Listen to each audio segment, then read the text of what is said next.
안녕하세요. 스코드입니다. 오늘은 62차 10개 한번 읽어보도록 하겠습니다. 통화정책 파급 경로, 통화정책 수단, 통화정책 체계, 모노터리 폴리시 프레임워크, 통화지표, 투입개수, 투자율, 투자은행, 트리핀 딜레마, 특별인출권 SDR, 특수목적기구 SPV까지 10개를 한번 진행을 해보도록 하겠습니다. 자, 통화정책이 실물경제에 파급되는 경로에는 금리, 자산 가격, 환율, 기대, 신용, 위험선로 경로 등이 있는데, 이 금리 경로는 중앙은행이 정책금리를 인하하면 단기 시장금리와 함께 장기 시장금리, 은행 여수신금리도 하락해서 기업 투자와 가계 소비가 늘어나고 이는 생산 증대 및 물가 상승으로 이어진다. 자, 그리고 자산 가격 경로의 경우에는 중앙은행이 정책금리를 인하하면 이제 주식, 부동산 등 자산의 가격이 상승하고 이에 따라 부가 증가하면서 투자가 소비가 안 되게 되고 이는 생산 증대, 그리고 물가 상승으로 이어진다. 자, 환율 경로. 중앙은행이 정책금리를 인하하면 국내 금리가 하락하고 원화로 표시된 금융자산의 수익률이 떨어지게 돼서 경제 주체들이 상대적으로 수익률이 높은 달러와 표시 금융자산을 매입하고자 하게 돼서 원화를 팔고 달러를 사게 됩니다.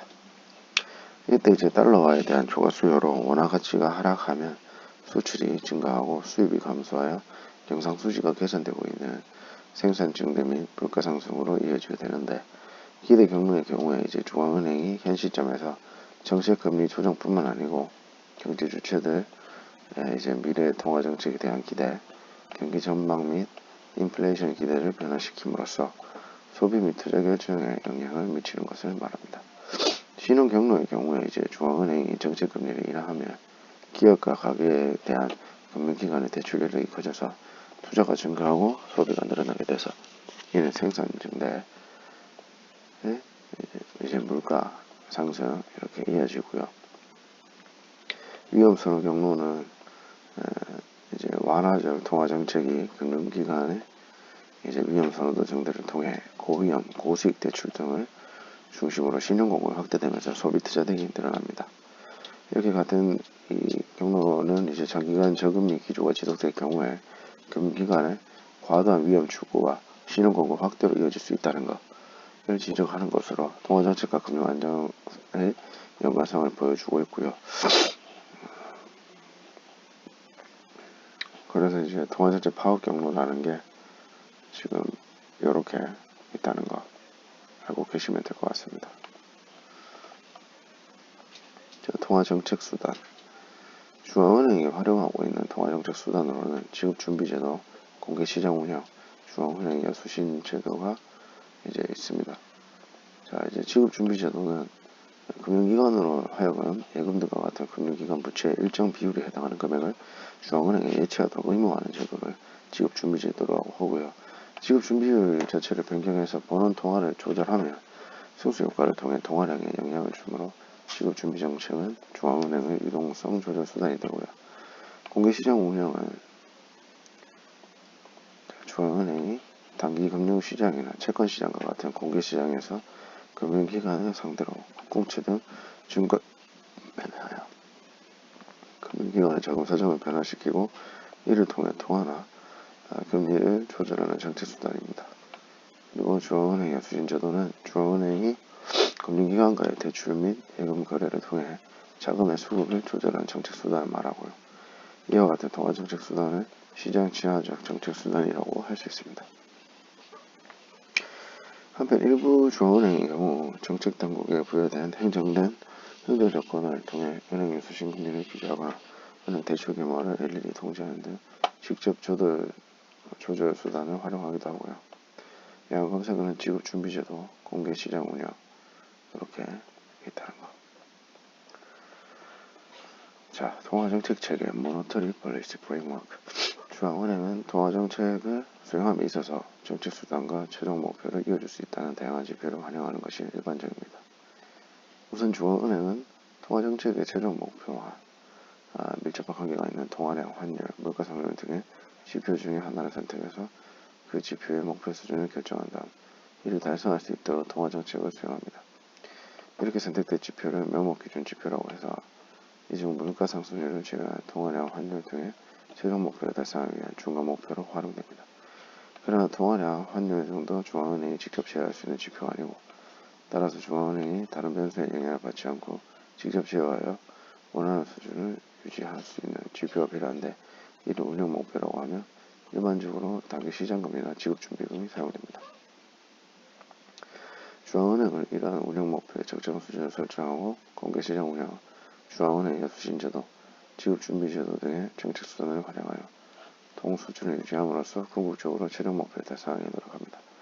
한편 통화정책의 결정과 집행에는 이를 뒷받침할 수 있는 제도가 필요한데 의사결정 및 집행기구, 외부 압력으로부터의 통일성 확보 장치, 정책 수행 결과에 대한 책임성 제고 방안, 그리고 통화정책 신뢰성과 유효성 확보를 위한 투명성 증대 장치 등이 이에 포함됩니다. 이와 같은 최종 목표, 목록, 기준 지표, 운영 목표, 정책 수단, 의사결정 관련 제도 등을 모두 포괄하여 통화정책책이라고 합니다. 영어 검색어는 통화정책, 운영, 체계가 있습니다. 통화지표.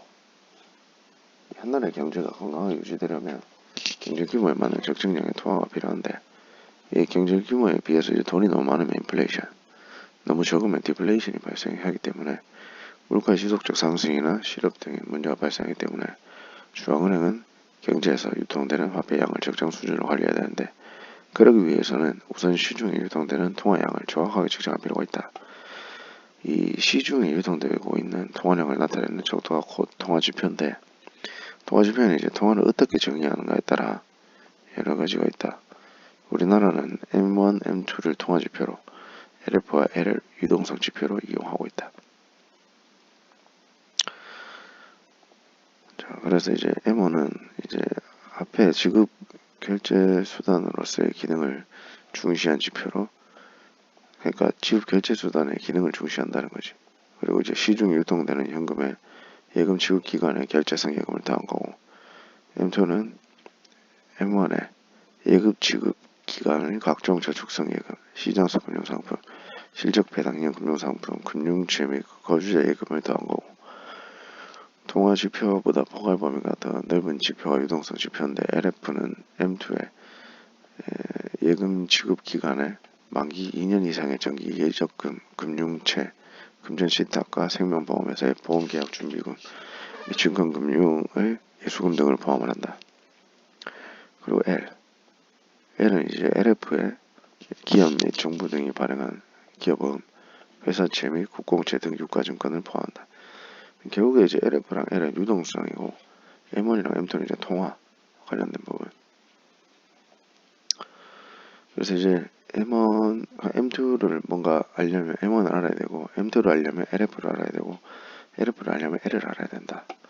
그래서 이제 한국은행을 외환위기 전까지는 M2를 명목 기준 지표로 해서 그 증가율을 정하고 이를 달성하고자 하는 통화량 목표제를 시행하였는데 이제 1990년대 후반부터는 새로운 금융상품에 출연한 금융시장의 발전 등으로 통화량과 이제 실물 변수 간의 관계가 약하담에 따라서 한국은행 여건 변화에 부합하는 새로운 통화정책 운영 체계인 물가안정목표제를 1998년 도입해서 지금까지 운영하고 있다는 것. 물가안정목표제 도입 이후에 통화량은 달성해야 하는 명목기준 지표가 아니고 물가 및 경기 전망 등을 평가하는 정보 변수로서 활용되고 있습니다.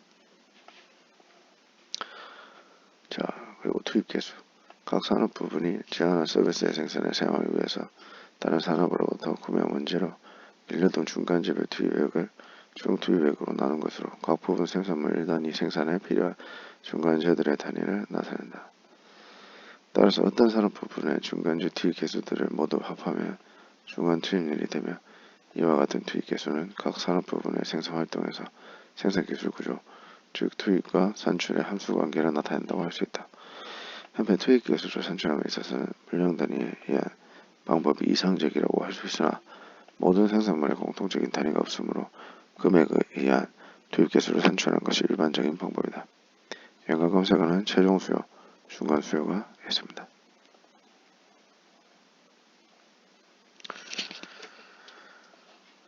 그리고 이제 투자일부터는 2차 녹화를 하도록 하겠습니다.